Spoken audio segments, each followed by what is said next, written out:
On November 8th, the Catholic Church honors Saint Elizabeth of the Trinity, a French Carmelite born in 1880 in Dijon and who died in 1906 at just 26 years old. From childhood, she sensed an inner fire, a longing for God. While looking out her window at the Carmelite convent next door, she felt called to be entirely of God. She entered the Carmelite monastery at age 21 and took the name Elizabeth of the Trinity to express her soul's desire to live in the life of the divine Trinity. Her spiritual legacy is condensed into a few pages of mystical writing which proclaim that God is within me, my whole being lived in the Spirit. Struck by tuberculosis, she spent her final months in deep suffering, yet without losing joy or hope.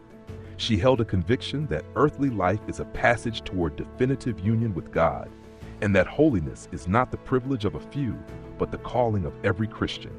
She wrote, "In silence I dwell in the habit of prayer before the invisible." This statement shows traits we may reflect upon today.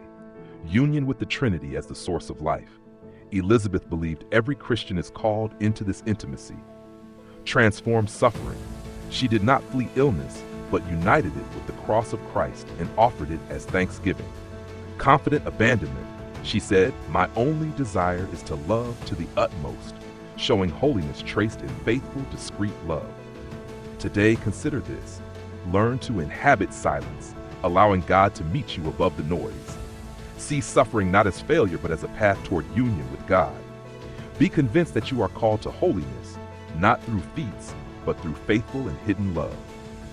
May Saint Elizabeth of the Trinity obtain for us the gift of contemplative union with the Trinity, a simple and faithful heart, and the courage to live now in God's presence.